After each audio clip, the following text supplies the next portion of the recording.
सह वीर्यं करवावहै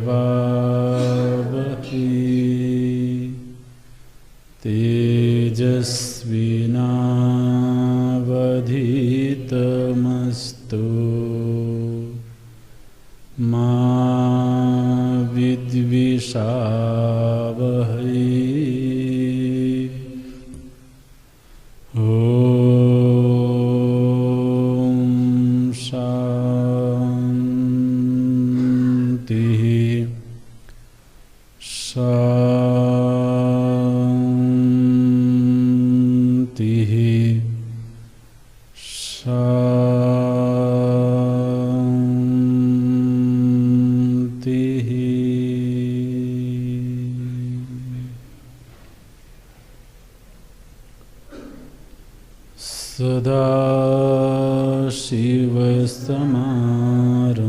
सदाशिवसमारम्भां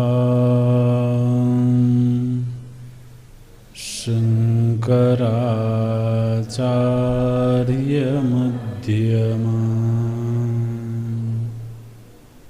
अस्मदाचार्यपर्यन्तां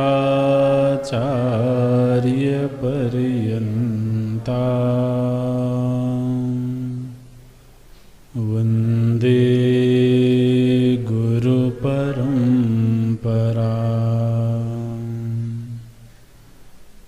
शङ्करं शङ्कराचार्यं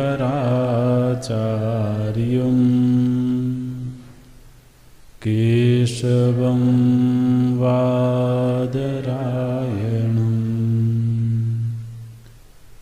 सूत्रभाष्यकृतो वन्दे भगवन्तौ पुनः भगवन्तो पुनः पुनः।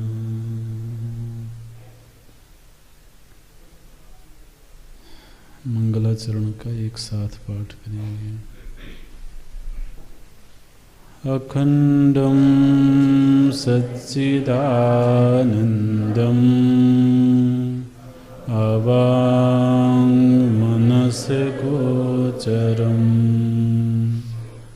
आत्मानम् अखिलाधारम् आश्रयेभीष्टसिद्धये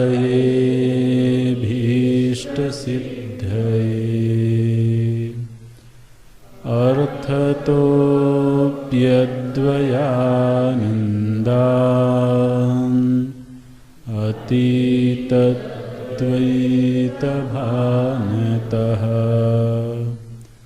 गुरुनाराध्य वेदान्त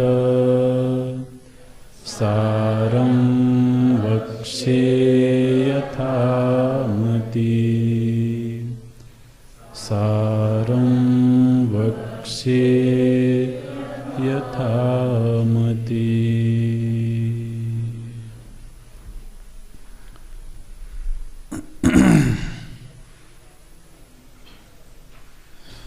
एतेषां नित्यादीनां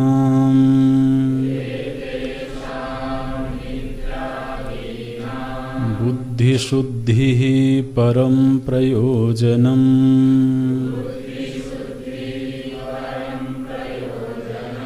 उपासनानां तु चित्तैकाग्र्यम्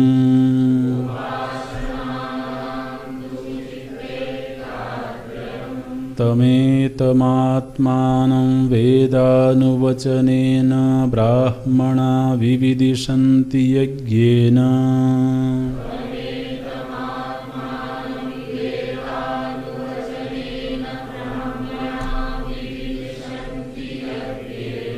इत्यादि श्रुतेः तपसा कल्मषं हन्ति इत्यादि स्मृतेश्च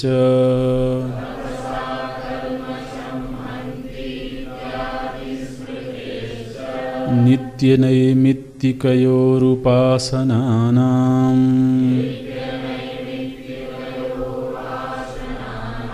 चावान्तरफलं पित्तम् पितृलोक सत्यलोक प्राप्तिः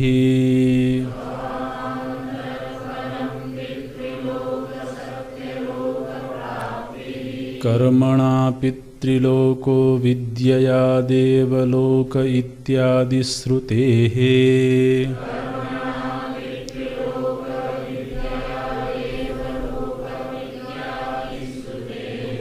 साधनानि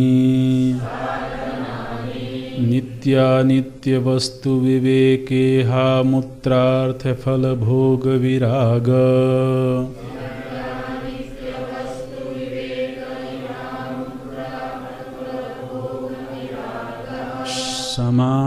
समाधिषट्कसम्पत्ति मुमुक्षुत्वानि नित्यानित्यवस्तुविवेकः तावद्ब्रह्मैव नित्यं वस्तु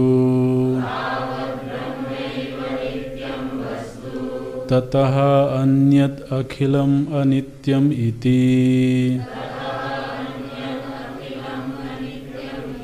विवेचनम् ऐहिकानां सृक्चन्दनवनितादिविषयभोगानां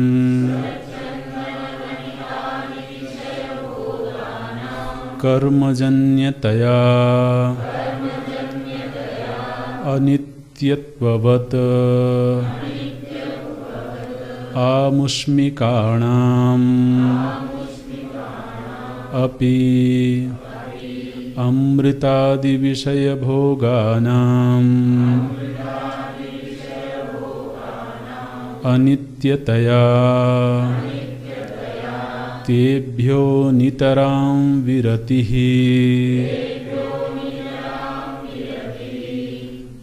इहामुत्रार्थफलभोगविरागः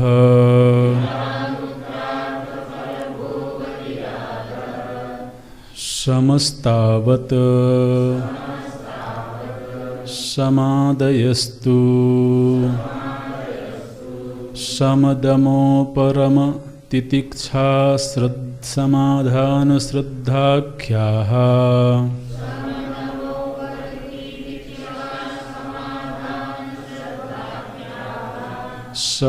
समदमोपरति तितिक्षा समाधानश्रद्धाख्याः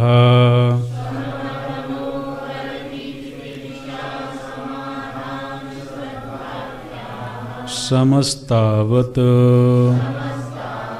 श्रवणादिव्यतिरिक्तविषयेभ्यो मनोनिग्रहः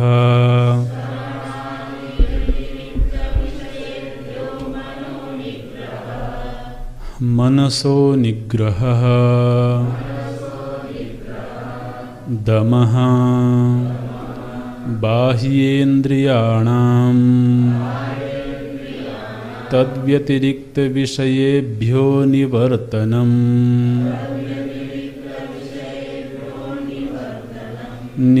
निवर्तितानाम् एतेषां तद्व्यतिरिक्तविषयेभ्यः उपरमणम् उपरतिः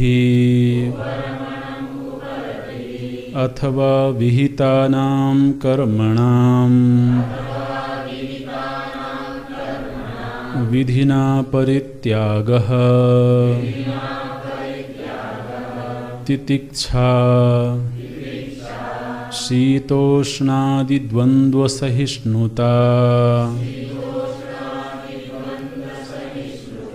निगृहीतस्य मनसः श्रवणादौ तदनुगुणविषये च समाधिः समाधानम् गुरूपदिष्टवेदान्तवाक्येषु विश्वासः श्रद्धा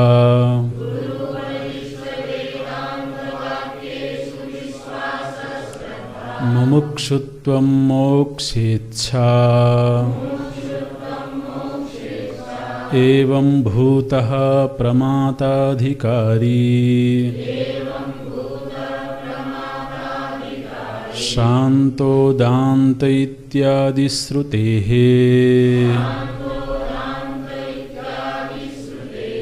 उक्तञ्च प्रशान्तचित्ताय जितेन्द्रियाय च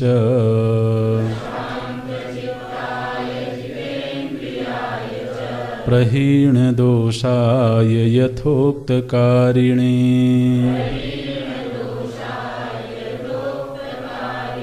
गुणान्वितायानुगताय सर्वदा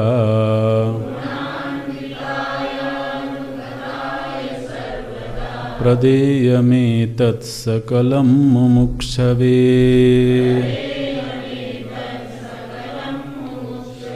प्रदेयमेतत्सकलं मुमुक्षवे।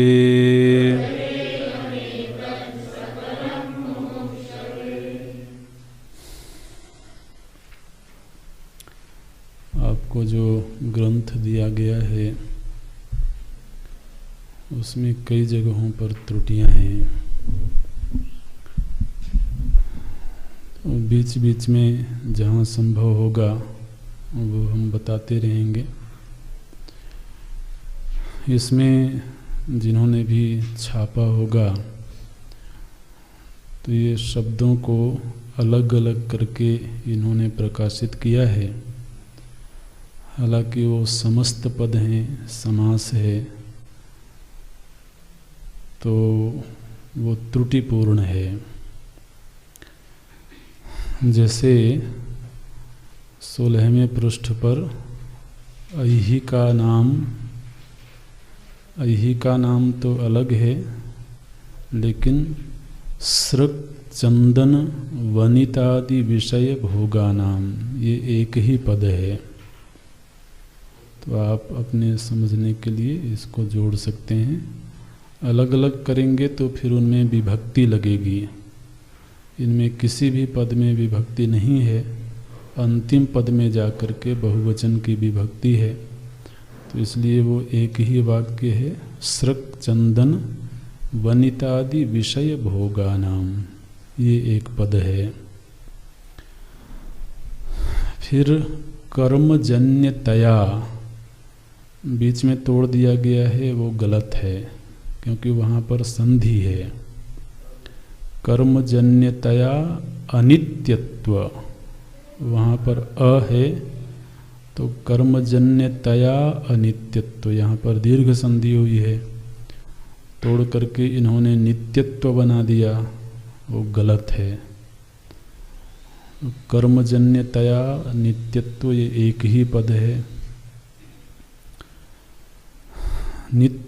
कर्मजन्यतया नित्यत्ववदामुष्मिकाणामप्यमृतादि विषय भोगानामनित्यतया तेभ्यो नितरां विरतिः या मूत्रार्थ फलभोग विरागः।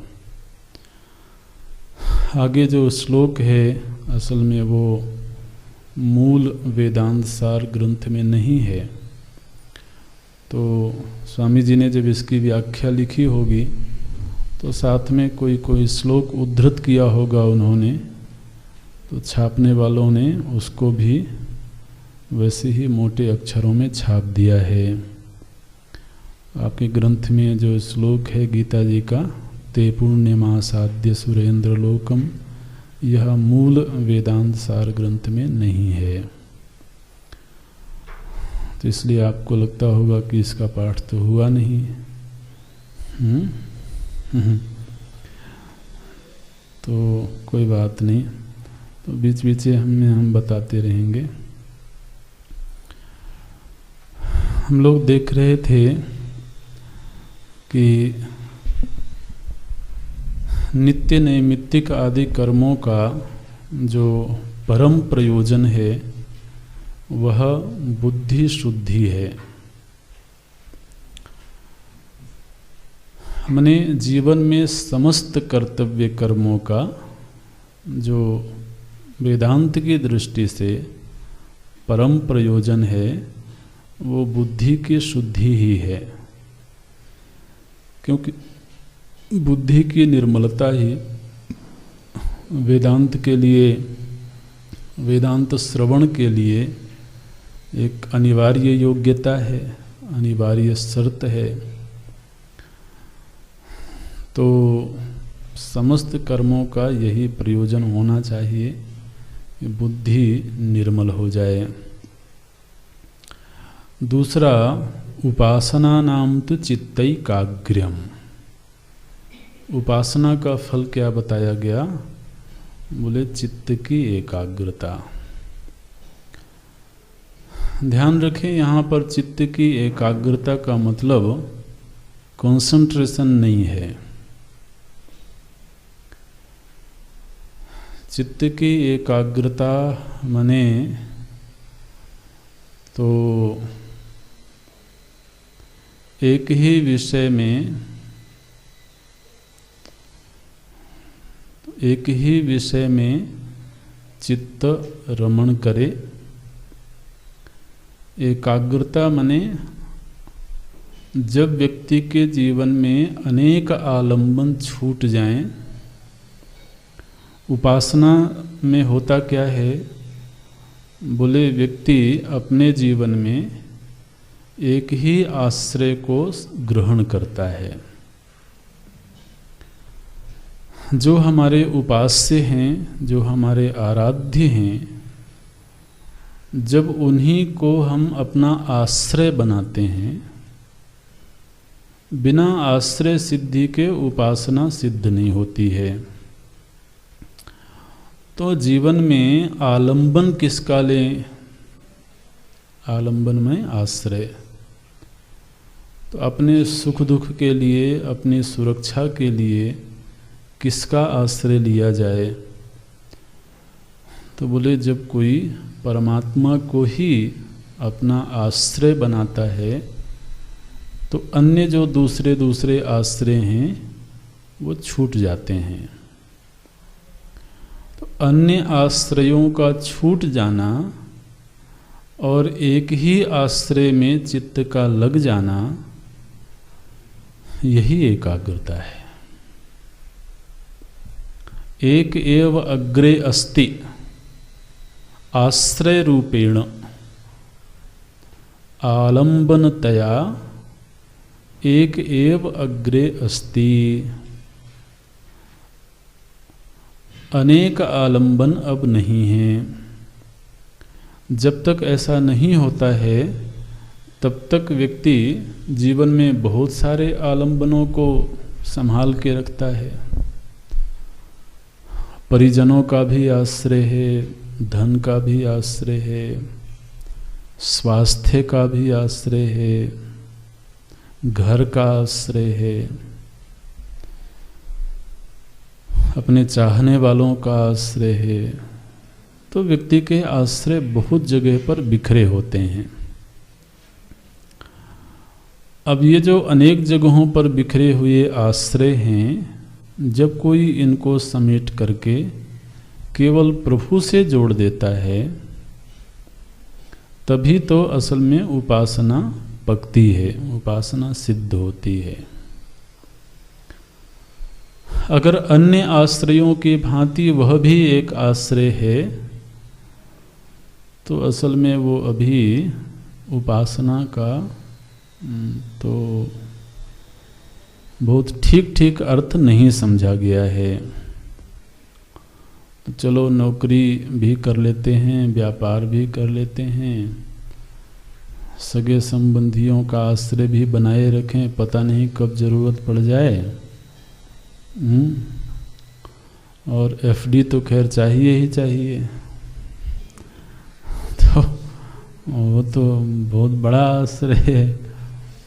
और अनेक बैंकों में हो तो ठीक है, और थोड़ा बहुत कुछ बाहर भी हो, दूसरी करेंसी में भी हो, है ना।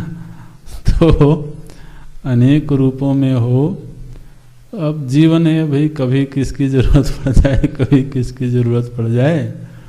तो हर शहर में कुछ दोस्त होने चाहिए, कुछ परिचय होने चाहिए।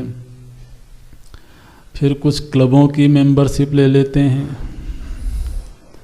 तो ऐसे क्लब की मेंबरशिप लेते हैं जिसका सभी शहरों में जिसके होटल हों या उनके कॉन्टेक्ट हों, उनके आपस में टाई अप होवे। इस तरह से तो कुछ थोड़ा बहुत मंत्री मिनिस्टर से भी संबंध बना के रखो। तो अब ये जो दुनिया भर के आलम्बन हैं, ये आदमी समेटता रहता है। तो ये अनेकाग्र है, एकाग्र नहीं है। आखिर चित्त में जो अनेकाग्रता है उसका हेतु क्या है? अगर आप बहुत ईमानदारी के साथ विचार करें तो ऐसे ही कुछ रहस्य मिलेंगे। सुख के लिए कभी उधर जाता है, कभी उधर जाता है, कभी उधर जाता है। आश्रय माने केवल सुरक्षा का आश्रय नहीं, सुख का आश्रय भी। तो सुख कहाँ कहाँ से मिल सकता है? बोले जहाँ जहाँ से मिल सकता है वहाँ वहाँ मन जाएगा। तो अब उस मन को कैसे एकाग्र करोगे? जब मन को लगता है कि भाई आगे भी है, आगे भी है, इधर भी है, इधर भी है, तो अब जहाँ जहाँ उसको दिखाई देता है वहाँ वहाँ दौड़ेगा। आप उसको पकड़ के एक जगह रखना चाहते हो तो वो तो तभी होगा जब एक ही जगह उसको सब कुछ दिखने लगे, है ना। जब लगने लगे कि सुख का अब केवल और केवल यही आश्रय है, तभी तो जाकर के फिर वो उसी में लग जाएगा, उसी में एकाग्र हो जाएगा। तो उपासना का जो फल एकाग्रता बताई गई वो एक एव आलंबने तिष्ठति न विचलति, ये एकाग्रता है। जब वो भगवत प्रेम उसको मिलने लगा तो फिर वो अन्यत्र क्यों जाएगा, तो एकाग्र हो ही जाएगा। और जहाँ से प्रेम मिलने लगेगा, जहाँ से सुख मिलने लगेगा, जहाँ से ज्ञान मिलने लगेगा, फिर वो उसी का चिंतन करेगा। ये उपासना का एक बड़ा फल बताया गया है, चित्तैकाग्र्यम, चित्त की एकाग्रता। इसको जब आप केवल कंसंट्रेशन इसका अर्थ करोगे तो वो बड़ा नीरस सा है, उसमें कोई बहुत विशेषता नहीं है, क्योंकि वह तो अन्य साधनों से भी प्राप्त हो जाता है। अच्छा, इनका जो मुख्य फल बताया गया वो तो चित्त की शुद्धि और चित्त की एकाग्रता है। फिर अवान्तर फल बताया गया। अब ये अवान्तर फल क्या होता है? तो बोले कि देखो, जैसे एक व्यक्ति कोई वृक्ष लगाता है, कोई पेड़ लगाता है, आम का पेड़ लगाया उसने, किस लिए लगाया? फल खाने के लिए, है ना, आम का फल खाने के लिए। तो अब उस पेड़ के लगाने का जो मुख्य फल है वो तो आम का वो फल है, लेकिन उस पेड़ से और भी कुछ मिलता है, केवल फल ही थोड़ी मिलता है, उसे छाया भी मिलती है। तो ये छाया क्या है?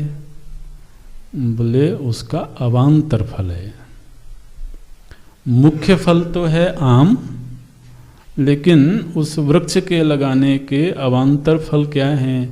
बोले छाया है, ऑक्सीजन की शुद्धि है, हाँ, वातावरण की शुद्धि है, बहुत सारे फल है। पेड़ लगाने के महाराज 7-8 प्रकार के फल बताए जाते हैं। तो उसकी लकड़ी भी काम आती है, उसके पत्ते भी काम आते हैं, उसमें औषधीय गुण भी होता है। तो ये सारे के सारे अवान्तर फल हैं। इसी तरह से इन कर्मों का जो मुख्य फल है वो तो चित्त की शुद्धि है, और अवान्तर फल क्या है? बोले स्वर्ग की प्राप्ति। आप ध्यान रखें, स्वर्ग की प्राप्ति अवान्तर फल है, माने वो तो आपको मिल ही जाएगा। लेकिन मुख्य फल तो ऐसे तो बोल दिया महाराज, च अवान्तर फलम पितृलोक सत्यलोक प्राप्ति ही। उपासना से अपने इष्ट देव के लोक की प्राप्ति हो गई, लेकिन मुख्य फल है इष्ट देव के प्रति आश्रय बुद्धि। ध्यान रखना, इष्ट लोक की प्राप्ति और इष्ट के प्रति आश्रय बुद्धि, ये दोनों एक ही हों ऐसा बिल्कुल जरूरी नहीं है। माने व्रज में जब भगवान लीला कर रहे हैं तो उसी व्रज में बहुत सारे लोग रहते हैं ना। तो एक तरह से जहां भगवान है वहीं लोग रह रहे हैं, तो एक लोक के वासी हो गए।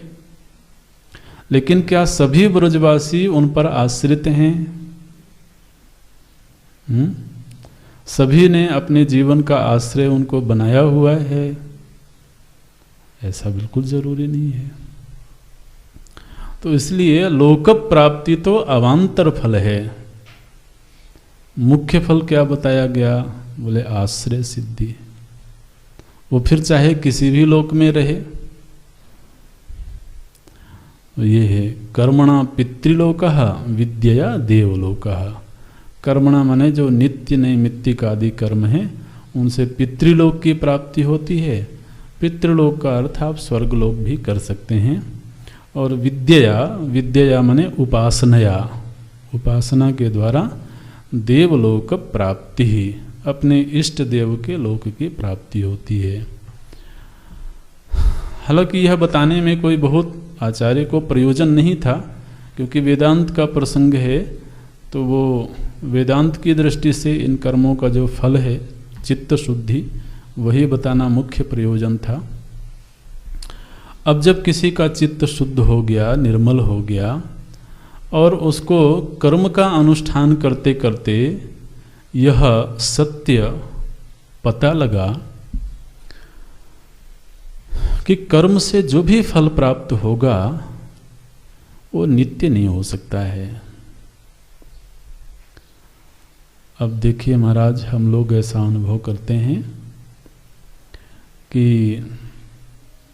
किसी समय हमने कोई सत्कर्म का अनुष्ठान किया, पूजा किया, कोई यज्ञ किया, तो ऐसा लगा कि चित्त में अभी बड़ी प्रशांति है, चित्त में शुद्धि है।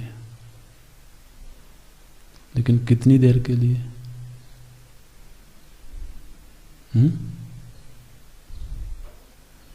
पता नहीं कितनी देर के लिए। कब वो शुद्धि अशुद्धि में बदल जाए। ठीक है,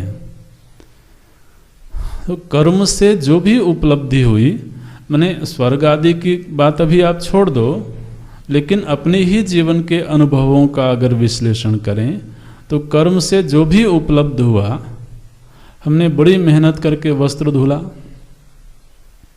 वो कितनी देर तक धुला हुआ रहेगा?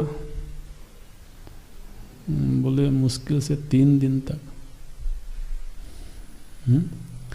3 दिन तक लोग चला ले जाते हैं काम। भाई ब्रह्मचारी लोग 3 दिन चला ले जाते हैं। अब रोज रोज कौन धुलेगा? ये तो बहुत मुश्किल काम है। एक दिन छुट्टी होती है तो इकट्ठा उसे दिन धुल लिया। तो अब 1 दिन धुला है तो कम से कम 3 दिन तो चलना चाहिए। 2 सेट में काम हो गया, 2 सेट में, 3 सेट में। तो अब 3 दिन तक तो ठीक है, उसके बाद बोले फिर वही कर्म करो, वही कर्म करो, फल मिले उसको भोगो, फिर खत्म हो गया, फिर वही कर्म करो, भोगो, फिर खत्म हो गया। तो कर्म की तो यही गति है। उसमें से कोई ऐसा नित्य फल प्रकट नहीं होता है। अब कोई व्यक्ति है जो इस अनित्य फल को पा पा करके दुखी हो जाता है। बोले कब तक चलता रहेगा? रोज कुआं खोदो, रोज पानी पियो, रोज कुआं खोदो, रोज पानी पियो, ये तो ठीक बात नहीं है जी। तो छोटे छोटे दृष्टांत हैं, जीवन में बड़े बड़े कर्म भी होते हैं, उनका फल भी ऐसा ही है। तो जब कभी किसी के मन में ये आता है कि अब तो कोई नित्य फल मिलना चाहिए,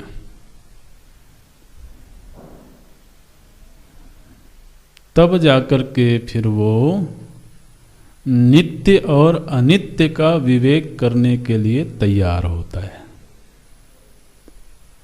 साधन चतुष्टय में पहला साधन क्या बताया गया?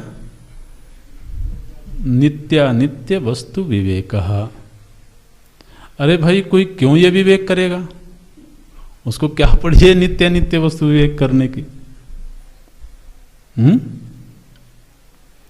ध्यान रखें, ये अभी वेदांत नहीं है, ये वेदांत के लिए पृष्ठभूमि है। साधन चतुष्टय से संपन्न होकर के वो वेदांत का अधिकारी बनता है ना। तो वेदांत का अध्ययन करने से पहले एक योग्यता बताई जा रही है। क्या योग्यता बताई जा रही है? वो विवेक करता है। किस चीज का विवेक करता है? नित्य और अनित्य का विवेक करता है। अब दुनिया में जरा पकड़ के लाओ, कौन है जो नित्य नित्य का विवेक कर रहा है?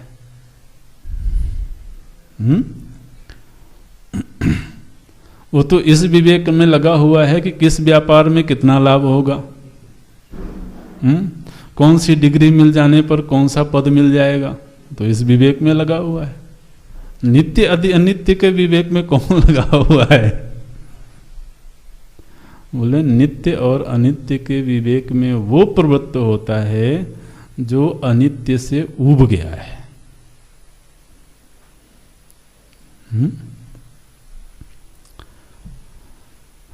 तो फिर वो खोजता है कि भाई क्या जीवन में केवल अनित्य ही अनित्य है या कुछ नित्य भी है?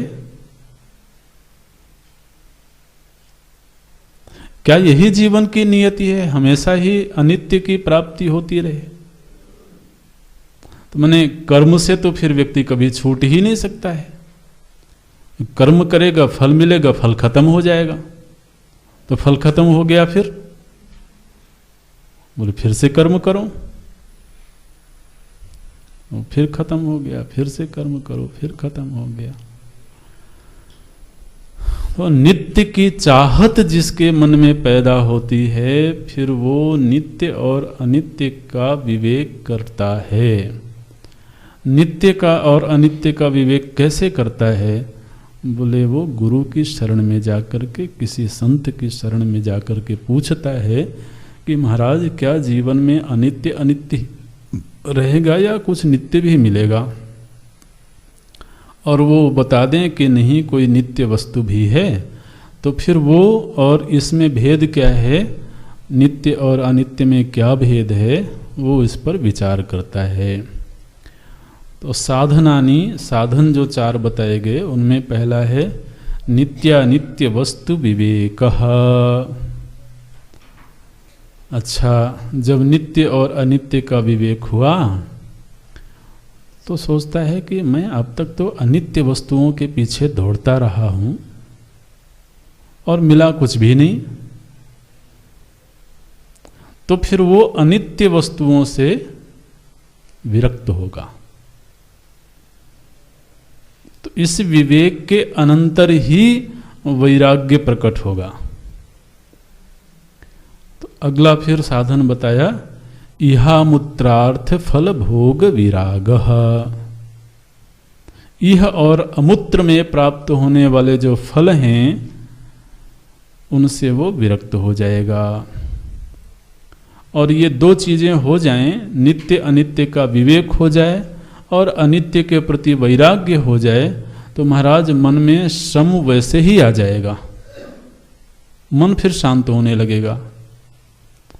तो फिर समाधि षट संपत्तियां आने लगेंगी। तो समाधि षट संपत्ति और फिर अंततः मुमुक्षुत्वानि। तो 4 तरह के साधनों से फिर वो संपन्न होता है। ये 4 तरह के साधन क्या हैं, यहाँ पर तो केवल नाम लिया और आगे थोड़ा थोड़ा उनका विवरण प्रस्तुत करते हैं। नित्यानित्य वस्तु विवेकः तावत् ब्रह्मैव नित्यम वस्तु। नित्यानित्य वस्तु विवेक क्या है? बोले ब्रह्म एव नित्यम वस्तु, एकमात्र ब्रह्म ही नित्य वस्तु है और ततः अन्यत् अखिलम अनित्यम इति विवेचनम। ब्रह्म एव नित्य वस्तु ततः अन्यथ, और उससे भिन्न जो कुछ भी है। अब जो कुछ क्या है उसका नाम नहीं लिया गया, वो हमारे विवेक पर छोड़ दिया गया। ब्रह्म से व्यतिरिक्त जो कुछ भी है वो सब का सब अनित्य है, ऐसा विवेचन करना ही नित्यानित्य वस्तु विवेक है। बोले महाराज अभी तो वो वेदांत का श्रवण करने जा रहा है, अभी तो योग्य बन रहा है, तो उसको कैसे पता लगा कि ब्रह्म नित्य वस्तु है? अरे भाई जब वो वेदांत पढ़ेगा तब न उसे ब्रह्म की खबर मिलेगी और ब्रह्म नित्य है ऐसा पता लगेगा। आप तो कह रहे हो कि अभी वेदांत के अधिकारी की हम बात कर रहे हैं, जिसके पास ये योग्यता है वही वेदांत पढ़ने जाए, और जिसके पास ये योग्यता नहीं है वो न जाए। क्या करे? भले अभी वो कर्म करे। तो अब वेदांत पढ़ने जाने से पहले उसकी जो योग्यता बताई जा रही है उसमें कहा गया कि उसको ये विवेक हो गया कि नित्य वस्तु एकम ब्रह्म। तो कौन सी कक्षा में पढ़ा था उसने? किसी पड़ोसी ने बताया था? शायद गूगल से पता लगा हो। आजकल महाराज ऐसे ऐसे गुरु भी पैदा हो गए तो शायद गूगल ने बताया हो या कैसे पता लगा। बोले असल में अभी तो वो ब्रह्म को नहीं जानता है, लेकिन गुरु मुख से उसने सुना है। देखिए जो वेदांत नहीं पढ़ रहा है क्या वो गुरु के पास नहीं रहता है? अरे भैया उसने पहले ही जो वेद और वेदांग का अध्ययन किया है वो किसके पास रह के किया है? विधिवत अधीत वेद वेदांगत्वेन ये कहा गया है ना, तो भी गुरु के पास रह करके ही तो उसने पढ़ा होगा। वहां पढ़ा होगा तो वहां गुरु ने बताया भी होगा कि तत्व तो ब्रह्म ही है और उससे भिन्न जो कुछ है वो सब अनित्य है। तो उसने तो सुना हुआ है पहले से, जानता नहीं है अभी ब्रह्म की अनुभूति नहीं है, लेकिन श्रवण मात्र से उसकी बुद्धि ने ये निर्णय कर लिया कि हाँ नित्य वस्तु ब्रह्म है। अभी उसकी मुलाकात नहीं हुई है, अभी उसको अनुभूति नहीं प्राप्त हुई है, लेकिन बौद्धिक रूप से कम वो इस निर्णय पर पहुंच गया है। और जो पूर्व की वासनाओं के आधार पर अनित्य वस्तुओं की जो आसक्ति थी, अनित्य वस्तुओं के जो आकर्षण था, अब वो धीरे धीरे करके उनसे विरक्त होगा।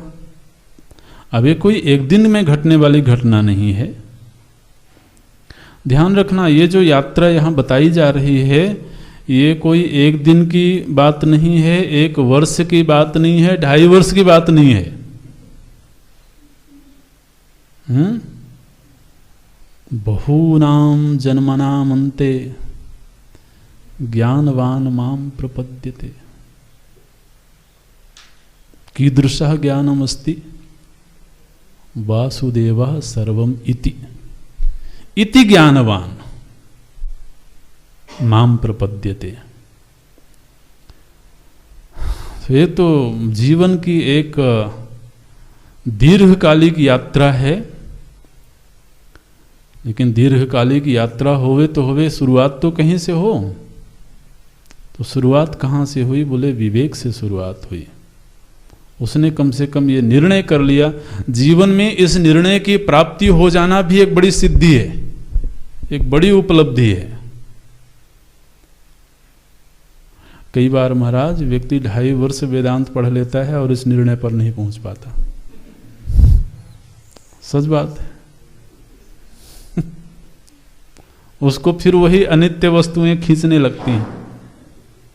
आखिर वो अनित्य वस्तुओं को फिर से दौड़ पड़ता है। किस लिए दौड़ पड़ता है? विवेक हुआ होता तो वैराग्य आता। विवेक का परिणाम वैराग्य है ना, आगे बताया जाएगा। वैराग्य नहीं आया, इसका मतलब यह है कि विवेक में जितनी पुष्टता होनी चाहिए थी वो अभी जरा शिथिल है। तो विवेक की इतनी परिभाषा की गई, नित्य वस्तु एकम ब्रह्म, ब्रह्मैव नित्यम वस्तु, ततः अन्यद अखिलम अनित्यम इति विवेचनम। ऐसा बार बार विवेचन करे वो, बार बार इस चित्त बात को अपने चित्त में दोहराए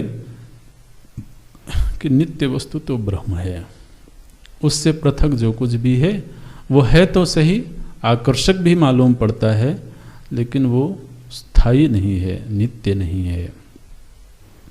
ऐसा विवेक जब पकने लगता है, परिपक्व होने लगता है, तब फिर उसको अनित्य से वैराग्य की प्राप्ति होती है। वो अनित्य क्या है?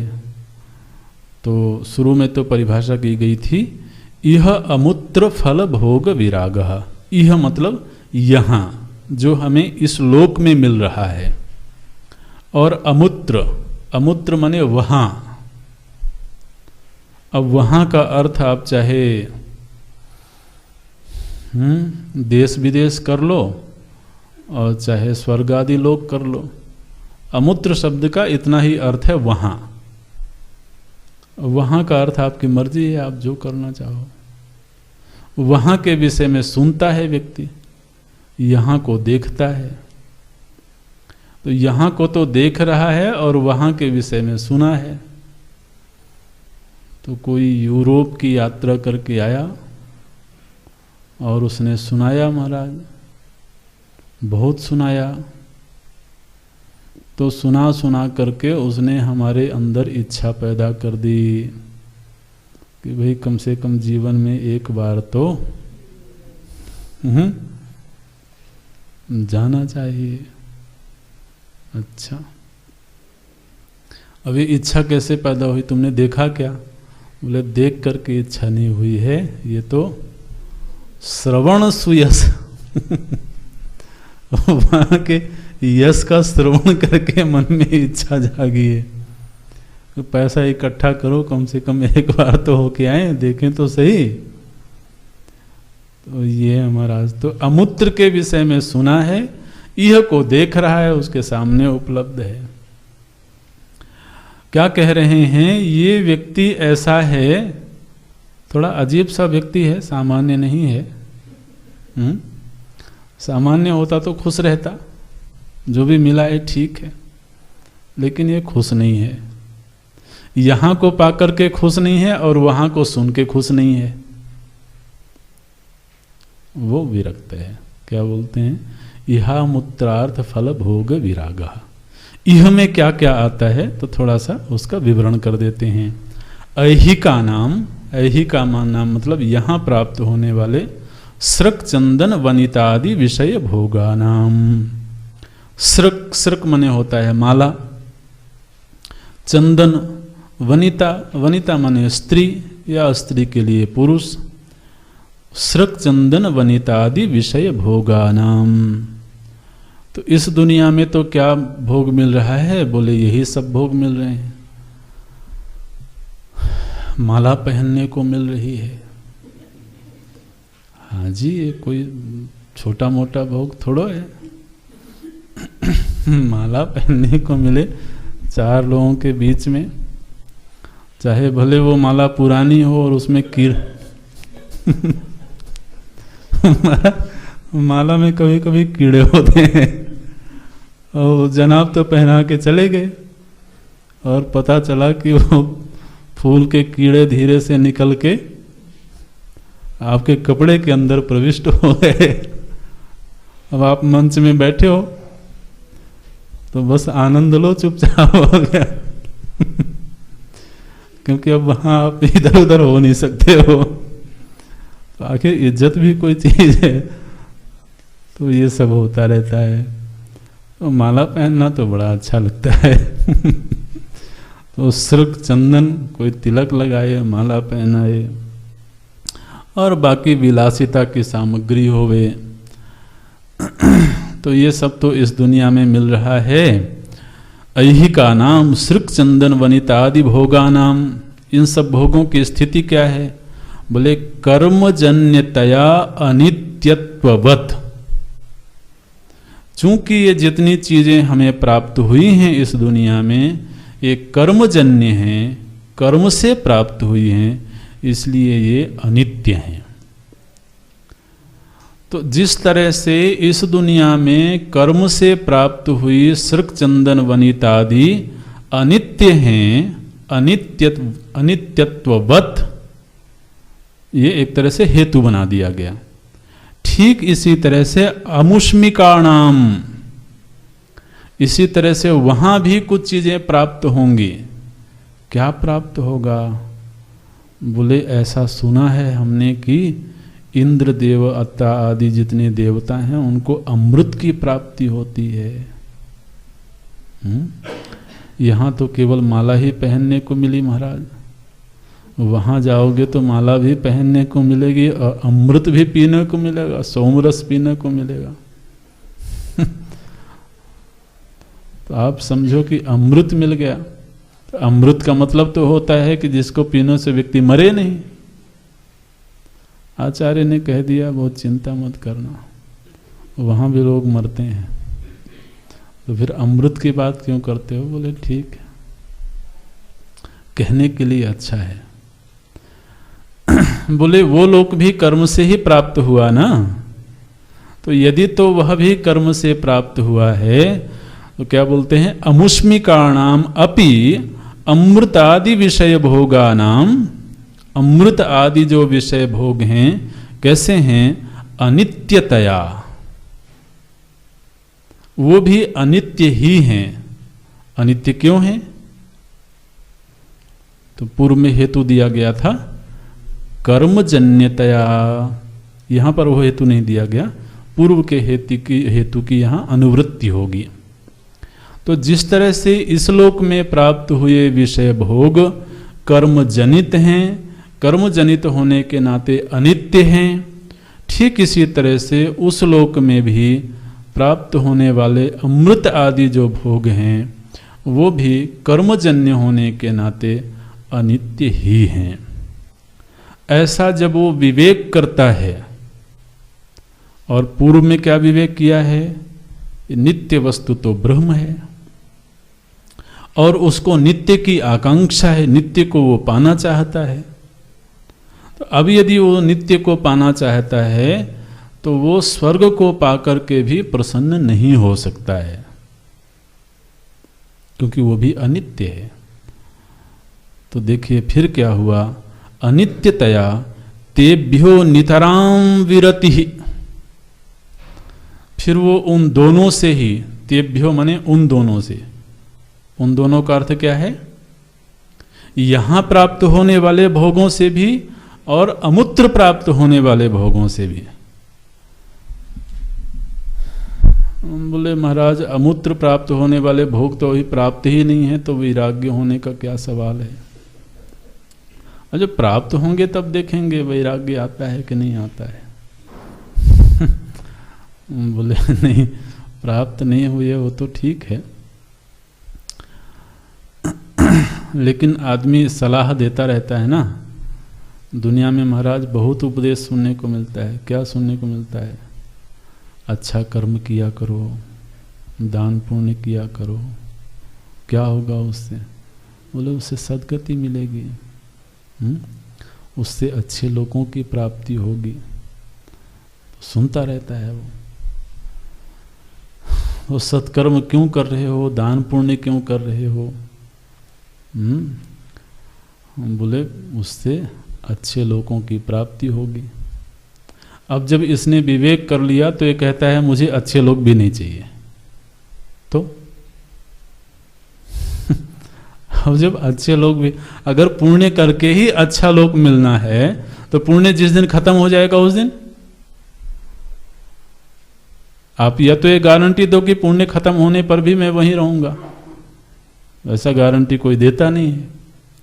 तो जब पुण्य से मिलने वाला लोक भी कुछ समय के लिए ही है, अब जो अल्प संतोषी होता है ना वो कहता है चलो कोई बात नहीं, कुछ समय के लिए ही सही। लेकिन जो अल्प संतोषी नहीं है, जो नित्य को पाए बिना चैन नहीं पड़ती है जिसको, वो कहता है कि नहीं, मुझे चाहे कितना ही शोभन लोक हो, कितनी ही शोभन परिस्थिति हो, वो नहीं चाहिए तो नहीं चाहिए। अब तो वरस्तु में वर्णीय स एव, नचिकेता ने कहा महाराज यमराज से, यमराज ने कहा कि तुम उस नित्य वस्तु के पीछे क्यों पड़े हुए हो, वो जो आत्म वस्तु है। नचिकेता ने कहा था कि मुझे आत्म वस्तु चाहिए, आत्मज्ञान चाहिए। यमराज ने कहा कि देखो, तुम जिस वस्तु की मांग कर रहे हो ना, वो तो देवताओं को भी प्राप्त नहीं है। तो जो चीज देवताओं को भी प्राप्त नहीं है, क्यों उसके पीछे तुम पड़े हुए हो? लाओ, मैं तुमको ऐसी दिव्य दिव्य वस्तुएं प्रदान करता हूं। इमा रामा सरथा सतूर्या, मैं ऐसे ऐसे भोग तुम्हें दे दूंगा जो मनुष्य जीवन में भी दुर्लभ हैं, और तुम अपनी इच्छा से मांग लो जिस जिस तरह के दिव्य भोग चाहिए, बस आत्मा की मांग मत करो, वो देवताओं को भी प्राप्त नहीं है। नचिकेता ने कहा नहीं, शोभावमर्त्यस्य यदन्तकैतत् सर्वेन्द्रियाणाम जरयन्ति तेजा। बोले अच्छा ये बताओ, अपने गुरुदेव से वो महाराज ऐसे अड़ गया, बोलता है गुरुदेव ये बताइए, आप जिन वस्तुओं को दे रहे हो, ठीक है मैं ले लेता हूं, कोई बात नहीं, लेकिन आप क्या ये गारंटी दोगे कि कल भी वैसी ही रहेंगी? शोभावा, ये एक पहली टिप्पणी है और बड़ी जबरदस्त टिप्पणी करी है। स्व भविष्यन्ति वा न भविष्यन्ति, वो जितना सुख उनमें, जितना आकर्षण आज दिख रहा है, क्या उतना ही आनंद, उतना ही आकर्षण कल भी रहेगा?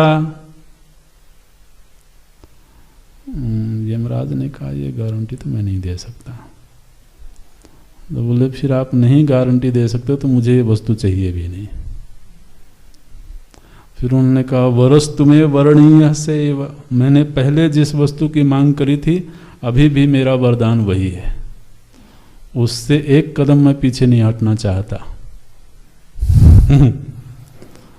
ये तो महाराज वैराग्य है। बोलते हैं ऐहिका नाम सृक चंदन वनितादि विषय भोगा नाम कर्मजन्यतया अनित्यत्ववद आमुष्मिकाणाम अपि अमृतादि विषय भोगानाम अनित्यतया तेभ्यो नितराम विरति इहामुत्रार्थ फल भोग विरागः। उनसे नितराम हमेशा के लिए रति शून्य हो जाना। विरति ही मतलब अब उसमें कोई बहुत रस नहीं मालूम पड़ता है, कोई रस नहीं दिखाई देता है। यह स्थिति जब किसी के चित्त को प्राप्त होती है, उस चित्त को बोलते हैं विरक्त चित्त। और यह विरक्ति कहाँ से आई? बोले विवेक करने से आई। विवेक हुआ फिर विरक्ति आई, और जब विरक्ति आ गई फिर वो गुरु की शरण में है तो फिर उसको श्रवण की प्राप्ति होती है। इन सारे ही साधनों पर चूंकि विस्तार से हम लोग चर्चा पहले कर चुके हैं, इसलिए इन पर ज़्यादा वक्त देने की आवश्यकता नहीं महसूस होती है। तो फिर बोलते हैं जब विरक्ति आ गई उसके मन में और गुरु के अनुग्रह से उसको श्रवण प्राप्त होने लगा। अब देखिए, समाधि संपत्ति की तत्वबोध में एक परिभाषा की गई थी, यहाँ पर परिभाषा थोड़ा सा बदल देते हैं। उससे भिन्न नहीं है लेकिन थोड़ा उसमें और विस्तार कर दिया गया। शम, पहले तो नाम लेते हैं समादयस्तु समदम उपरति तितिक्षा समाधान श्रद्धाख्या। ये 6 प्रकार की संपत्ति हैं। इन संपत्तियों का विवरण क्या है? बोले शमः तावत, तावत माने सम उसको कहते हैं। ये तावत शब्द पहले भी आया था, तो नित्यानित्य वस्तु विवेक तावत आया था ना, तो नित्यानित्य वस्तु विवेक उसको कहते हैं। इसी तरह से समस्तावत, समह उसको कहते हैं। किसको बोलते हैं? बोले श्रवणादि व्यतिरिक्त विषयेभ्यः मनसः निग्रह। अभी बिल्कुल पुष्ट परिभाषा है वेदांत सम्मत। शम किसको बोलते हैं? बोले जब मन श्रवण साधना को छोड़ करके, माने श्रवण संबंधी जो भी क्रियाएं हैं, श्रवण संबंधी जो भी साधन हैं, उन साधनों को छोड़ करके अन्य कहीं भी न जावे। क्या बोलते हैं? समः तावत् श्रवणादि व्यतिरिक्त विषयेभ्यः, श्रवण से भिन्न जो विषय हैं। श्रवण माने वेदांत श्रवण। और श्रवण तो आदमी पता नहीं क्या क्या सुनता रहता है। चार लोग बैठते हैं और कुछ और ही सुनते रहते हैं, कुछ और ही कहते रहते हैं। ऐसा जरूरी नहीं है कि वेदांत का श्रवण हो। कुछ विद्वानों ने एक रस का सृजन किया है। साहित्य में वैसे 9 रस होते हैं, है ना, ये आपने सुना होगा। साहित्य में 9 रस होते हैं। फिर कुछ विद्वानों ने कहा कि एक 10वां रस भी है। क्या रस है? बोले वात्सल्य रस है। तो वात्सल्य रस भी 10वां हो गया। फिर कुछ व्यंग्यकारों ने कहा कि नहीं, एक रस और है। कौन सा रस है? बोले वो निंदा रस है। निंदा रस है महाराज, बहुत रसीला है। पक्का 2 लोग आपस में बैठे हों और उसकी चर्चा कर रहे हों जो वहां नहीं हो। भाई रस में तभी वो निंदा का रस का निर्धारण हो ही नहीं सकता है यदि उसकी उपस्थिति में होवे तो। और ये ऐसा रस है महाराज कि आदमी रस लेने लगे तो घंटों गुजर जाएं, पता ही नहीं लगता है। ये निंदा रस है, बहुत रसमयी है। तो अब ये भी एक तरह का श्रवण है। कोई सुना रहा हो, हमारे कर्ण रंध्र तृप्त ही नहीं होते हैं सुन सुन करके। तो इस श्रवण की बात नहीं की जा रही है, सावधान रहना। श्रवणादि व्यतिरिक्त विषयेभ्यः, माने वेदांत श्रवण से भिन्न जो भी विषय हैं, अब उसका मन उन विषयों में नहीं लगता है। तो जब वेदांत श्रवण के अलावा अन्य किसी भी विषय में मन ना लगे तो मन की इस स्थिति को शम कहते हैं।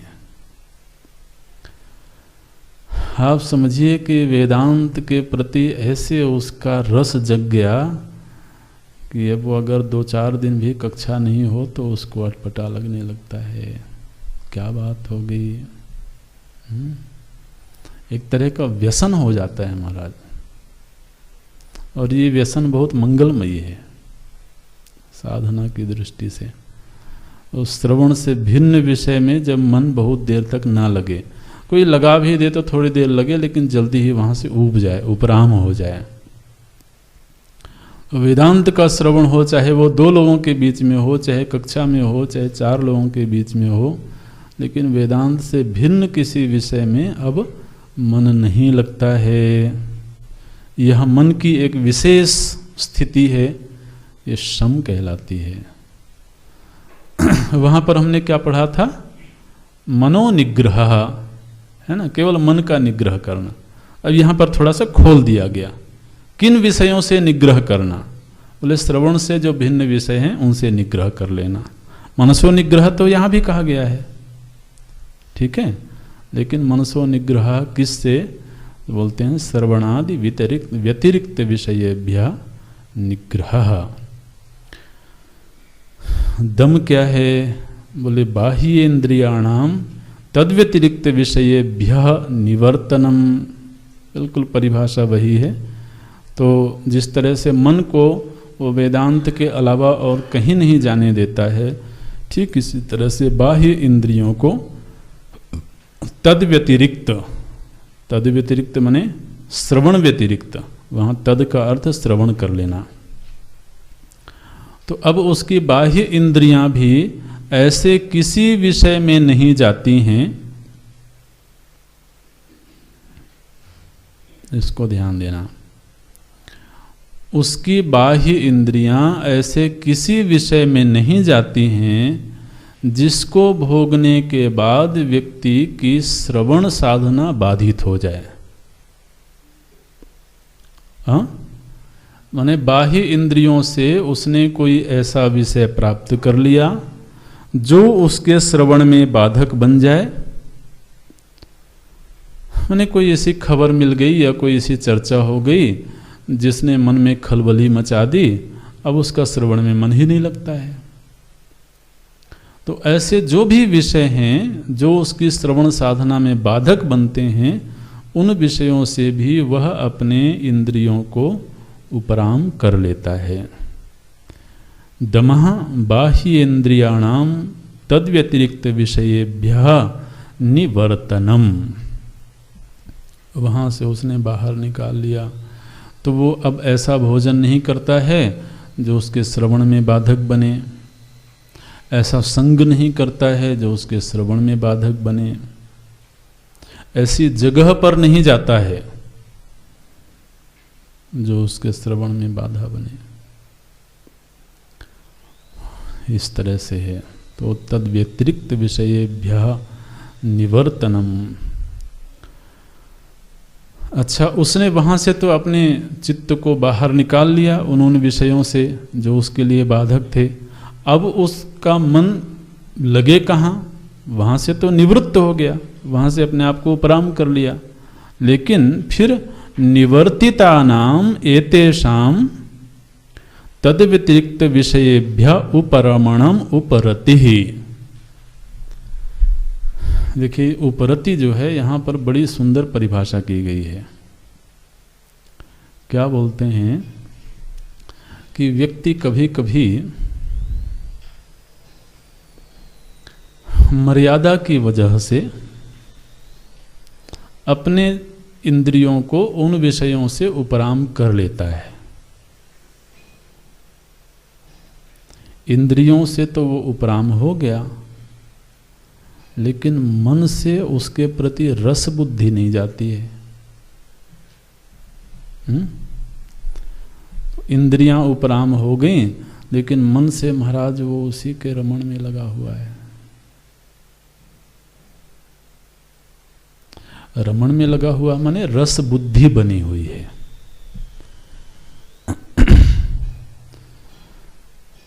कि अच्छा ठीक है, आप कहते हो तो मैं नहीं खाता हूं, लेकिन महाराज स्वादिष्ट तो है।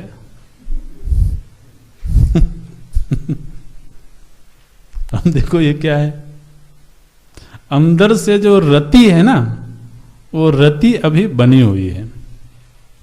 आप कहते हो कि उसके संग में मत रहना, चलो ठीक है, कल से नहीं रहूंगा उसके संग में, लेकिन उसके संग में था तो आनंद तो आ रहा था। चाहे भले वो दुनियादारी की ही बातें करता था, लेकिन वो बातें बड़ी रसीली थी, तो आनंद आ रहा था।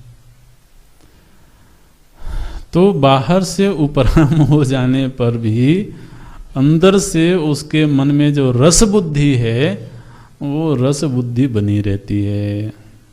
तो फिर सोच सोच करके ही वो आनंद लेता रहता है। तो बोलते हैं ये अब बंद हो जाना चाहिए। इसको बोलते हैं उपरति। अब ना केवल उसने इंद्रियों से अपने आप को दूर किया है, बल्कि अब उसके मन से उसकी रस बुद्धि भी खत्म हो गई। क्या बोलते हैं? निवर्तितानाम एतेषाम तद व्यतिरिक्त विषयेभ्य उपरमणम उपरति।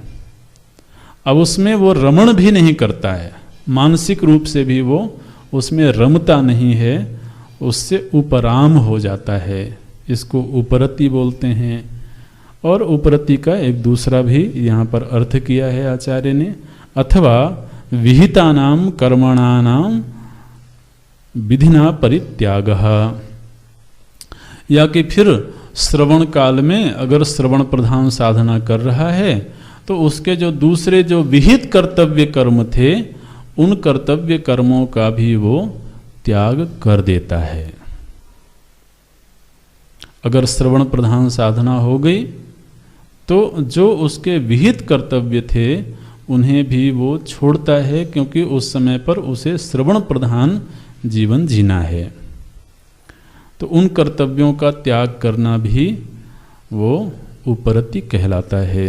तो उपरति के दो अर्थ किए गए। आगे अगली कक्षा में देखते हैं। ओम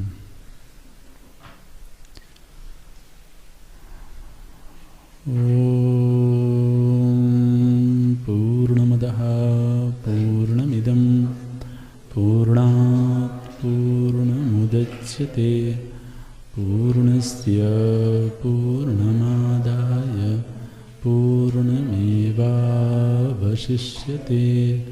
ॐ शान्ति शान्ति शान्तिः। हरिः ॐ। श्री गुरुभ्यो